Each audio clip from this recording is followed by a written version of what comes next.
ልማር ልጄ ወገን ዘመድ የለኝ ሀብት የለኝም ከእጄ።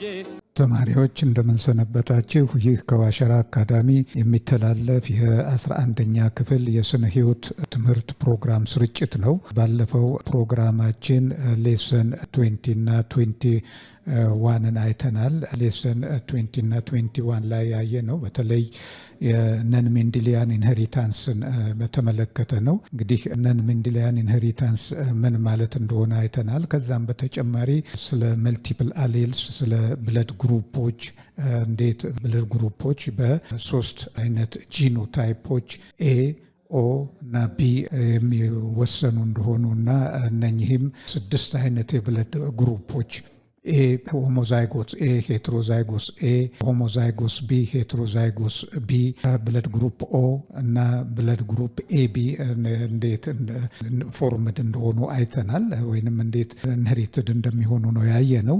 ከዛም በተጨማሪ ማየት የሞከርነው ወይንም ያየ ነው ስለ አንቲጂን፣ ስለ አንቲቦዲ ምን እንደሆነ፣ አንቲጂን በቀይ የደም ሴል ሽፋን ላይ ያለ የፕሮቲን አይነት እንደሆነ፣ አንቲቦዲዎች ደግሞ ነጭ የደም ሴሎች ናቸው ባዕድ ፕሮቲንን ከሰውነታችን ለመከላከል የሚረዱ የፕሮቲን አይነቶች እንደሆነ አይተናል። አንቲጂኖችና አንቲቦዲዎች እንደገና አንቲጂን ኤ፣ አንቲጂን ቢ፣ አንቲቦዲ ኤ፣ አንቲቦዲ ቢ ተብለው በሁለት እንደሚከፈሉ ነው ያየ ነው።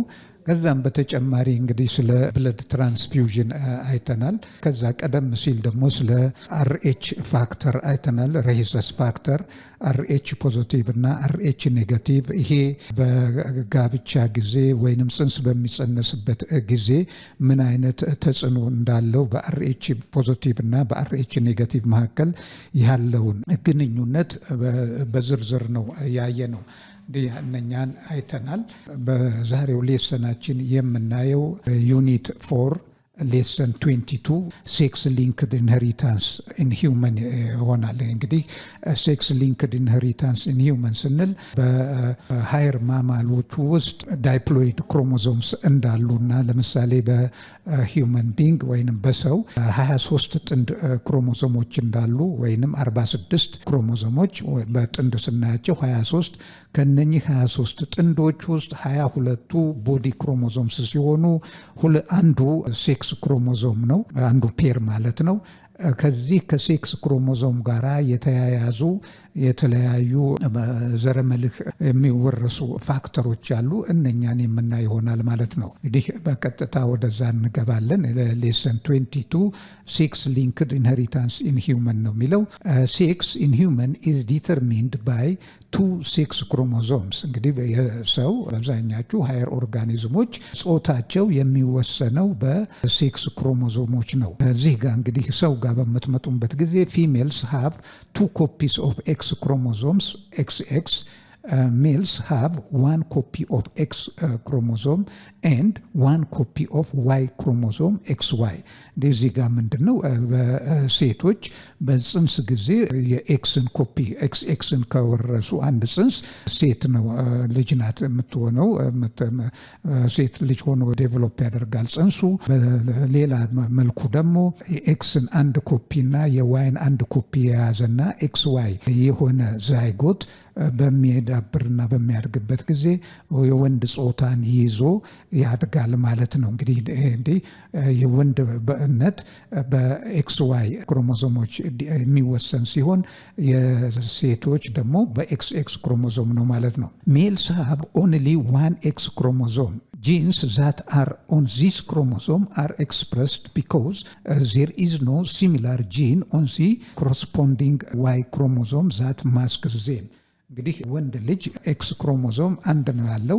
በዚህ በኤክስ ክሮሞዞም ላይ ያሉ ጂኖች በሙሉ ራሳቸውን የመግለጽ አቅም አላቸው ማለት ነው። ይሄ የሆነበት ደግሞ ዋናው ምክንያት በዋይ ጋር ያንን ሊሸፍን የሚችል ወይንም በዛ ላይ ተጽዕኖ የሚያሳድር ጂን የለም ማለት ነው። ስለዚህ ኤክስ ላይ ያሉ ጂኖች በሙሉ ራሳቸውን የመግለጽ እድል አላቸው። በዋይ ላይ ያሉት ጂኖች በኤክስ ላይ ምንም አይነት ተጽዕኖ የማሳደር አቅም ስለሌላቸው ነው ማለት ነው። ሜልስ ሃቭ ኦንሊ ኤክስ ክሮሞዞም ጂንስ ዛት አር ኦን ዚስ ክሮሞዞም አር ኤክስፕረስድ ቢኮዝ ዜር ኢዝ ኖ ሲሚላር ጂን ኦን ዚ ኮረስፖንዲንግ ዋይ ክሮሞዞም ዛት ማስክስ ዜም ሂንስ ሜልስ አር ፋር ሞር ላይክሊ ቱ ጌት ሴክስ ሊንክድ ጄኔቲክ disease than women are. እንግዲህ ይህ ምንድነው? ኤክስ እና የዋይ በሚቀናጁበት ጊዜ አንዱ ከአንዱ ጋራ ተጽዕኖ የማሳደር ነገር ስለሌለ ኤክስ በሚሆንበት ጊዜ ሁለት ጂኖች አሉ።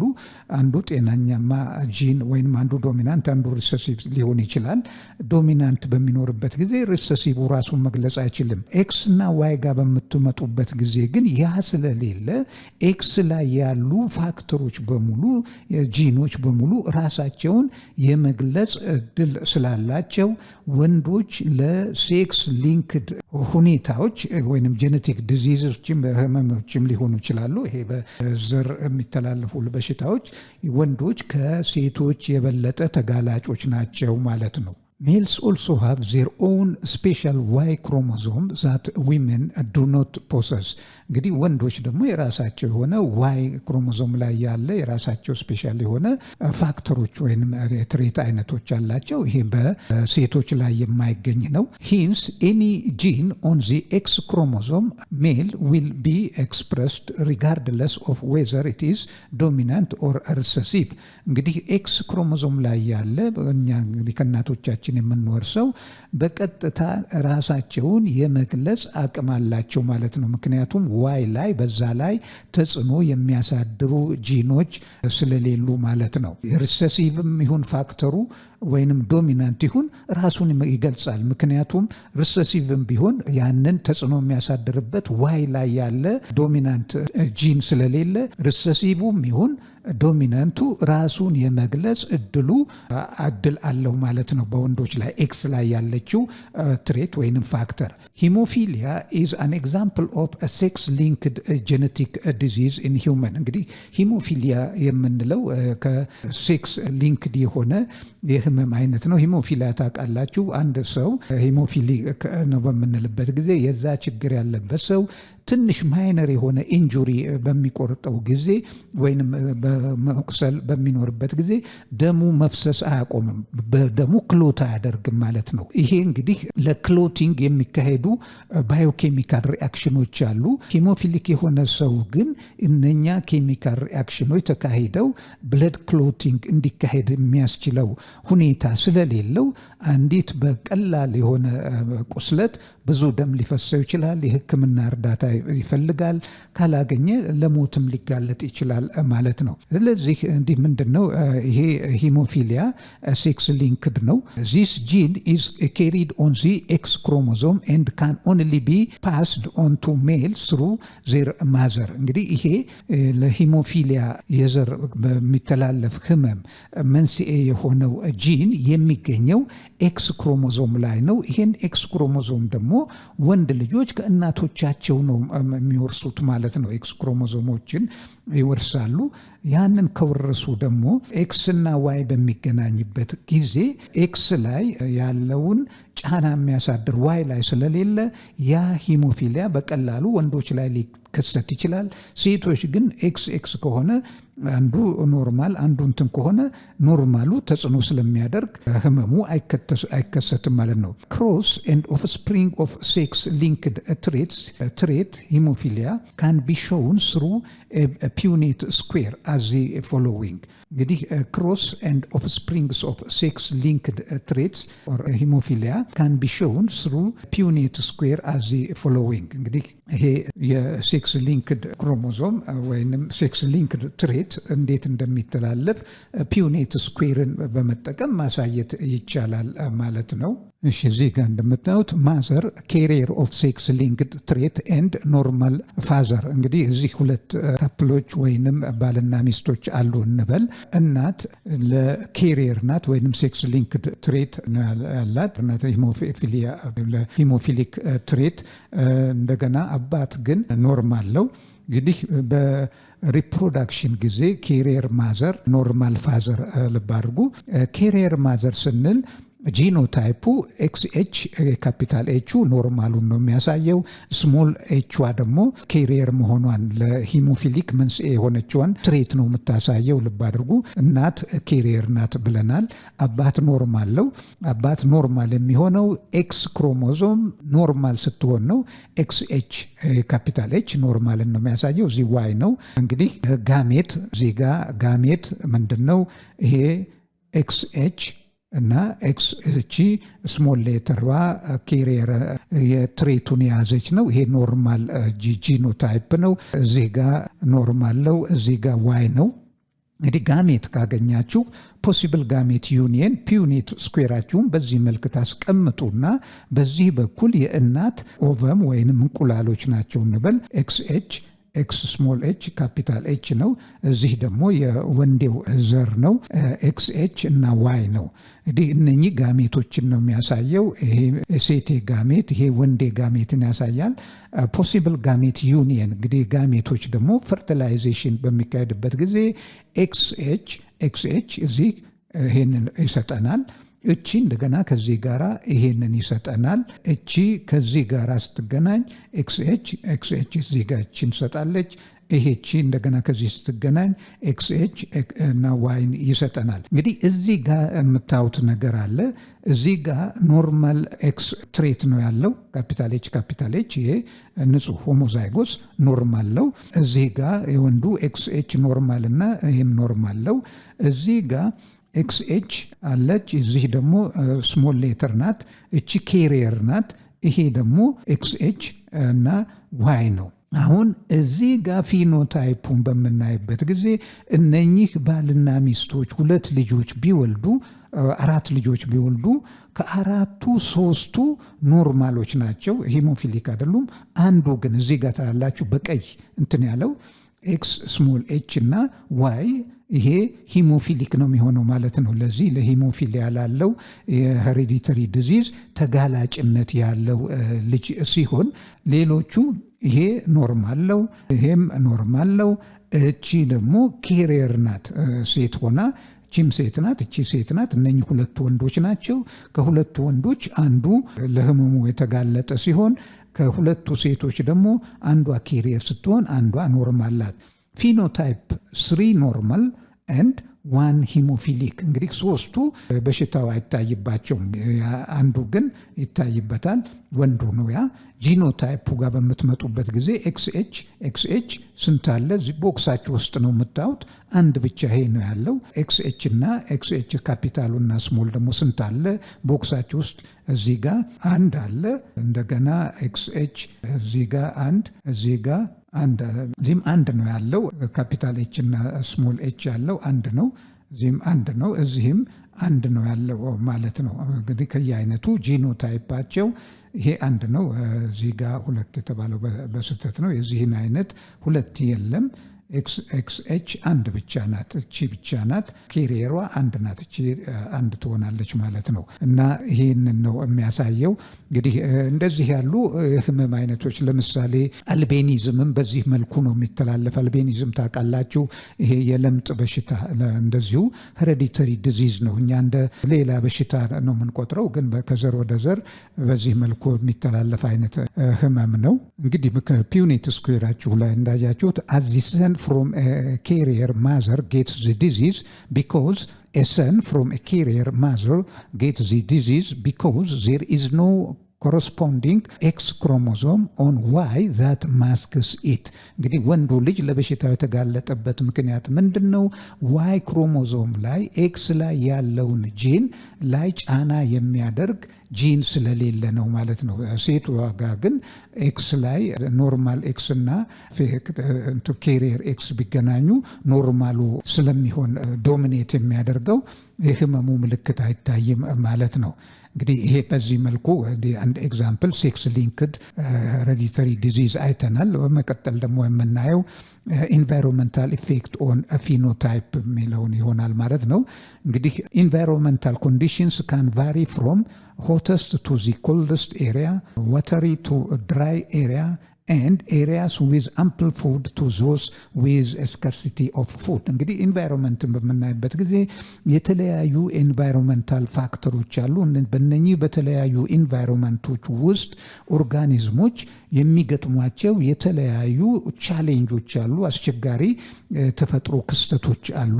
ይሄ እንግዲህ ከሞቃት እስከ ቅዝቃዜ፣ ከፍተኛ ሙቀት እስከ ከፍተኛ ቅዝቃዜ፣ ከፍተኛ እርጥበት ካለው እስከ ከፍተኛ ደረቃማ ቦታ፣ እንደገና ምግብ እንደ ልብ ከሚገኝበት ምግብ እጥረት በጣም ያለበት መሳሰሉ ችግሮች ያሉባቸው ቦታዎች ላይ ኢንቫይሮንመንቶች ላይ የሚኖሩ ኦርጋኒዝሞች አሉ። እንግዲህ እነኚህ ኦርጋኒዝሞች በእነኚህ ሁኔታዎች ነባራዊ ሁኔታዎች ውስጥ በሚኖሩበት ጊዜ ራሳቸውን ከኢንቫይሮንመንቱ ጋር አስማምተው መኖር አለባቸው። ቀዝቃዛ ቦታ መኖር የሚችለው ቅዝቃዜ መቋቋም የሚችለው፣ ሞቃት ቦታ ደግሞ ሙቀትን መቋቋም የሚችል ነው። አንዱን ብታገላብጡት ለመኖር አይቻልም። እርጥበታማ ቦታ የሚኖሩት ደረቃማ ቦታ መኖር አይችሉም። ደረቃማ ቦታ አዳፕትድ ያደረገው ደግሞ እርጥበታማ ቦታ ላይ ችግር ሊገጥመው ይችላል።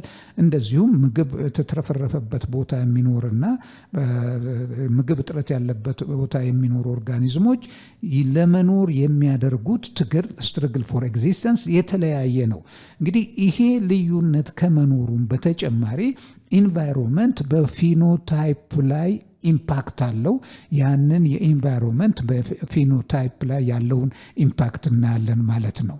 ኢንቫይሮንመንት ካን አፌክት ዚ ፊኖታይፕ ኦፍ አን ኦርጋኒዝም ሊቪንግ ዜር። እንግዲህ ኢንቫይሮንመንት በውስጡ የሚኖረውን ኦርጋኒዝም ፊኖታይፕ አፌክት ያደርጋለው። ያንን እናያለን።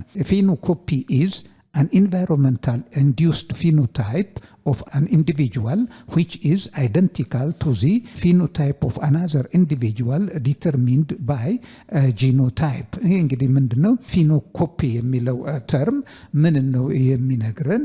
አንድ የፊኖታይፕ በኢንቫይሮንመንታል ተጽዕኖ የተነሳ የሚከሰት ፊኖታይፕ እና ይሄ ፊኖታይፕ ደግሞ በጄኔቲክ ፋክተር ከሚከሰተው ፊኖታይፕ ጋራ ተመሳሳይነት ያለው ሁኔታ ነው ማለት ነው። እንደገና ደግምላችኋለሁ ይሄንን phenotype is an environmental induced phenotype of an individual which is identical to the phenotype of another individual determined by a genotype። አንዱን የሚኖርበት አካባቢ ባስከተለው ተጽዕኖ ምክንያት የሚከሰት ፊኖታይፕ ሲሆን ገጽታ ሲሆን በሌላው ጋር ደግሞ ስታው በጄኔቲክ ይዘቱ የተነሳ የሚከሰት ተመሳሳይ ገጽታ ነው ማለት ነው። እንግዲህ አንዱ በጄኔቲክ ፋክተሩ ነው፣ ሌላው ግን በኢንቫይሮንመንቱ ተጽዕኖ የሚከሰት ክስተት ነው ማለት ነው። ይሄንን ነው ፊኖኮፒ የምንለው። ፊኖኮፒ ኢንዲዩስድ ባይ ኢንቫይሮንመንታል ኮንዲሽን mimic the phenotype produced by a gene። እንግዲህ በኢንቫይሮንመንታል ተጽዕኖ የተነሳ የሚከሰት ገጽታ ሆኖ ይሄም ደግሞ በጄኔቲክ ክስተት ከሚከሰተው ፊኖታይፕ ገጽታ ጋራ ተመሳሳይነት ያለው ነው ማለት ነው። ይህንን ነው የሚያሳየው። እንግዲህ ፊኖኮፒ ምን ማለት እንደሆነ አይተናል። ሞስት ኦፍ ዚ ታይም ፊኖኮፒስ ካን ሪዘልት ፍሮም ኤክስፖዠር ቱ። እንግዲህ በተለያየ መልኩ ይሄ ፊኖኮፒስ ሊከሰት ይችላል። እንግዲህ ፊኖኮፒ ማለት ምን እንደሆነ አሁን ሁላችሁም ግልጽ የሆነላችሁ ይመስለኛል። ይሄ ፊኖኮፒስ እንዲከሰት ከሚያደርጉ መንስኤዎች ደግሞ ኤክስፖዠር ቱ ራዲዬሽን፣ ኬሚካል ፖይዘንስ፣ ቴምፕሬቸር ሾክ። እንግዲህ ለዚህ ለፊኖኮፒዎች መከሰት መንስኤ የሚሆኑ ኢንቫይሮንመንታል ፋክተሮች ራዲዬሽን፣ ለኃይለኛ ጨረራ መጋለጥ፣ ለኬሚካል ብክለትና በኬሚካል መመረዝ፣ ይሄም ሊያመጣ ይችላል ፊኖኮፒ። ሌላኛው የሙቀት ኃይለኛ ሙቀት ሾክ፣ ይሄም የፊኖኮፒ እንዲከሰት ሊያስከትል ይችላል። እንግዲህ በመቀጠል የምናየው ኤግዛምፕል ነው። እንግዲህ እስካሁን ድረስ ያየነው ፊኖኮፒ ምን ማለት እንደሆነ፣ የፊኖኮፒ መንስኤዎች ምን እንደሆኑ እንግዲህ አይተናል። አሁን ደግሞ አንድ ኤግዛምፕል ሂማሊያን rabbits have a white color coat along with a black tail, nose and ear when raised in moderate temperature። ይሄ ምንድን ነው የሚለው? የሂማሊያ ጥንቸሎች ራቢቶች ጸጉራቸውንና ቆዳቸውን ከለር በምናይበት ጊዜ ነጭ ከለር ኖሯቸው አፋቸው ጋር ጭራቸውና አፍንጫቸው ጋር ብቻ ጥቁር ሲኖራቸው ጆሮአቸውን ጭምር በሞዴሬት የሆነ ሙቀት ሞዴሬት የሆነ አማካኝ ሙቀቱ በጣም ያልሞቀም በጣም ያልቀዘቀዘም በሆነ ቦታ ላይ በሚራቡበት ጊዜ የሚያሳዩት ከለር ያን አይነት ሲሆን however they show a black color of their coat when raised in cold temperature resembling the genetically black rabbit እዚህ ጋር እንደምታዩት እንግዲህ እዚህ ሂማሊያን ጥንቸል እቺን ትመስላለች የሞዴሬት ሙቀት በሚሆኑበት ጊዜ እነኚህ ጥንቸሎች በሚራቡበት ጊዜ እዚህ ጭራቸው ጋር እዚህ ጆሮአቸው ጋርና እዚህ አፋቸው ጋር ብቻ ነው ጥቁር እንትን ያላቸው እነኚህ ጥንቸሎች ራሳቸውን ወስዳችሁ ኃይለኛ ቅዝቃዜ ባለበት ቦታ ደግሞ በመታዳቅሏቸውና በመታራቧቸው ጊዜ ጥቁር ከለር ሙሉ በሙሉ ጥቁር ይሆናሉ ይሄ ሙሉ በሙሉ ጥቁር ጄኔቲካሊ ጥቁር ከሆኑ የጥንቸል ዝርያዎች ጋር ተመሳሳይ የሆነ ማለት ነው እንግዲህ እነኚህ ጥቁር የነበሩት ወደ ሞዴሬት ቴምፕሬቸር ጋር ሲሄዱበት ጊዜ ይሄንን ነጭና የተወሰነች ጥቁር ብቻ ሲኖራቸው ቀዝቃዛ ቦታ በሚሄዱበት ጊዜ ደግሞ ሙሉ በሙሉ ጥቁር የጄኔቲክ እንትናቸው ይዘታቸው ጥቁር ከሆነው ጋራ ተመሳሳይ ከለር የቆዳና የጸጉር ከለር ዴቨሎፕ ያደርጋሉ ይሄ እንግዲህ አንድ ጥሩ የፊኖኮፒ ኤግዛምፕል ነው የሂማሊያን ራቢትስ ማለት ነው ይሄ ነው እንግዲህ ይሄ ፊኖታይፒክ ኮፒ የምንለው ይሄ ነው እንግዲህ ተማሪዎች በዚህ በዛሬው ሌሰናችን ሌሰን 20 ላይ ሴክስ ሊንክድ ኢንሄሪታንስ ኢን ሂውመን እና እንደዚሁም ፊኖኮፒ ስለ ፊኖኮፒ ነው ያየነው እንግዲህ ይሄንን ሌሰን በዚህ እናጠቃልላለን ሁልጊዜ በሌሰናችን ማጠቃለያ እንደምንላችሁ ይሄንን ሼር ሰብስክራይብ እና ላይክ ማድረግ አትርሱ ይሄም ለሌሎች ተማሪዎች ተደራሽ ይሆን ዘንድ ነው ትምህርቱ በተጨማሪም በሌሰን አሰጣጡ ላይ ወይንም በትምህርት አሰጣጡ ላይ ሊታከል ይገባል የምትሉትን የማሻሻያ ሐሳብም ከመስጠት ወደ ኋላ እንዳትሉ አደራ ጭምር እንጠይቃለን በሚቀጥለው ሌሰን እስከምንገናኝ ደህና ሆኑ ደህና ሰንብቱ ተማሪዎች